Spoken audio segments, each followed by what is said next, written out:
नमस्कार, मैं हूं विनोद मेहला। आप देख रहे हैं दा मुद्दा।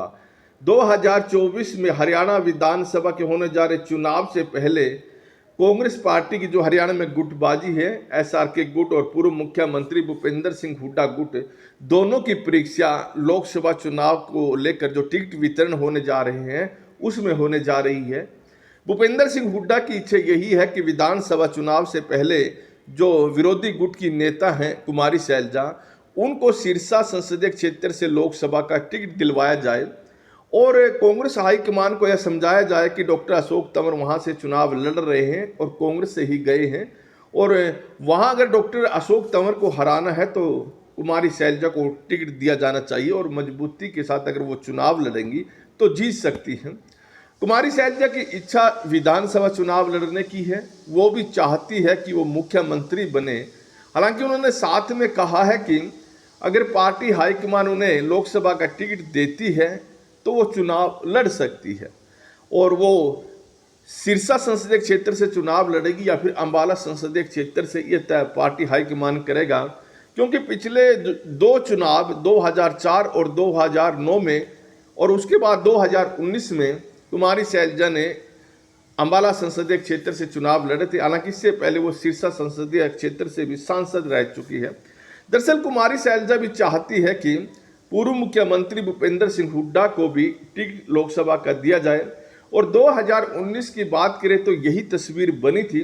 तो उस समय कुमारी शैलजा ने पूर्व मुख्यमंत्री भूपेंद्र सिंह हुड्डा को, और उस वक्त तो डॉक्टर अशोक तंवर भी उनके साथ थे, दोनों नेताओं ने रणदीप सिंह सुरजेवाला के साथ मिलकर सोनीपत संसदीय क्षेत्र से भूपेंद्र सिंह हुड्डा को टिकट दिलवा दी थी। हालांकि भूपेंद्र सिंह हुड्डा उस चुनाव में हार गए थे और रोहतक में उनके बेटे भी चुनाव हारे थे। इस दफा भूपेंद्र सिंह हुड्डा चाहते हैं कि उनके बेटे दीपेंद्र हुड्डा को ही मात्र रोहतक संसदीय क्षेत्र से टिकट मिले, लेकिन यहाँ पर दीपेंद्र हुड्डा को टिकट मिले थोड़ा पेच फंसा हुआ है। दरअसल दीपेंद्र हुड्डा राज्यसभा के सदस्य हैं। अगर वो लोकसभा का चुनाव लड़ते हैं और जीतते हैं तो उन्हें राज्यसभा से सदस्यता छोड़नी पड़ेगी। और जो शैलजा गुट है, रणदीप सिंह सुरजेवाला गुट है, ये पार्टी हाईकमान को समझाने का प्रयास करेगा कि अगर दीपेंद्र हुड्डा को राज्यसभा की सदस्य छोड़नी पड़ेगी, कांग्रेस को फायदा क्या होगा।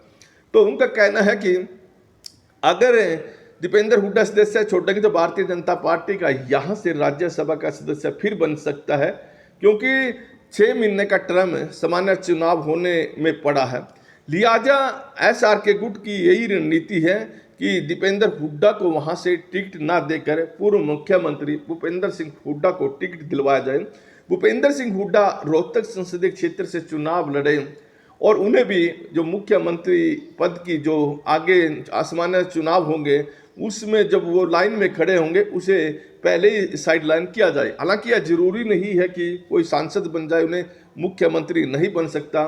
और पूर्व मुख्यमंत्री भूपेंद्र सिंह हुड्डा तो 2005 में जब मुख्यमंत्री बने थे उससे पहले वो सांसद रोहतक से ही थे। खैर, दोनों गुट अपनी अपनी रणनीति बना रहे हैं और माने यह भी जा रहा है कि पूर्व मुख्यमंत्री भूपेंद्र सिंह हुड्डा रोहतक संसदीय क्षेत्र से चुनाव लड़ने से बचेंगे और अगर दीपेंद्र हुड्डा को टिकट में पेंच फंसता है तो या तो वो दीपेंद्र हुड्डा की वाइफ को टिकट दिलवा सकते हैं या फिर अपनी पत्नी आशा हुड्डा को टिकट दिलवाने के लिए प्रयास करेंगे।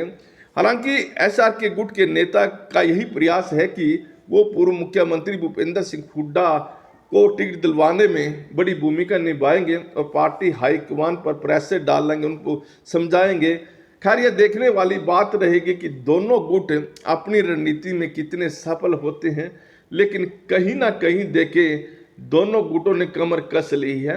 आज हरियाणा में जो प्रदेश की जो चुनाव समिति है उसकी बैठक होगी, उसमें जो दीपक बावरिया हैं प्रदेश प्रभारी, प्रदेश अध्यक्ष उदयबान और पूर्व मुख्यमंत्री भूपेंद्र सिंह हुड्डा उसमें शिरकत करेंगे और 9 की 9 लोकसभा के लिए पैनल बनाएंगे और उस पैनल को जो केंद्रीय चुनाव समिति है उसके सामने रखा जाएगा। हालांकि जब केंद्रीय चुनाव समिति की बैठक होगी वहां पर कुमारी शैलजा, रणदीप सिंह सुरजेवाला भी उसमें शिरकत करेंगे।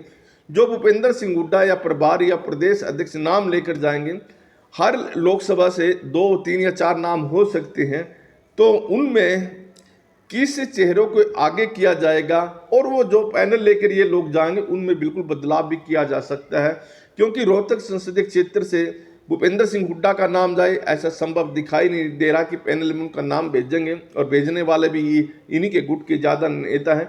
ऐसे वहाँ पैनल के नाम में बड़ा बदलाव हो सकता है, और वहाँ पर कुमारी सैलजा ये कह सकती है जो पैनल में नाम लेकर आए हैं ये खेमे के हैं, और ये कई चेहरे तो ऐसे जो जीत नहीं सकते, और जो जातीय समीकरण के हिसाब से भी वो गलत है, वहाँ बड़ा बदलाव ला सकते हैं। हाँ, यह रणनीति कुमारी सैलजा खेमे ने भी बना रखी है। खैर, अब वक्त बताएगा कि कौन सा खेमा लोकसभा के टिकट वितरण में मजबूत रहेगा। और जहाँ तक की बात करें कुमारी सैलजा की रणनीति यही हो सकती है कि वो अंबाला, सिरसा, हिसार और महेंद्रगढ़ भिवानी संसदीय क्षेत्र में मजबूती से अपने चेहरों को आगे करे। उसका कारण यही है कि श्रुति चौधरी के लिए उन्हें जो भिवानी महेंद्रगढ़ सीट के लिए लड़ाई लड़नी होगी, और हिसार उनका जो गृह जिला है, गृह संसदीय क्षेत्र है, वहाँ पर भी अपने पसंद के चेहरों को टिकट दिलवाने का प्रयास कर सकती है। वहाँ पर चंद्र मोहन का वो नाम आगे कर सकती है। इसी तरह वो सिरसा और अम्बाला संसदीय क्षेत्र में भी दोनों जगह सांसद रही है, और उनका जो जोर रहेगा इन्हीं संसदीय क्षेत्र की तरफ रहेगा। खैर, अब आप लोग कुछ दिन और इंतजार कीजिए क्या होने जा रहा है।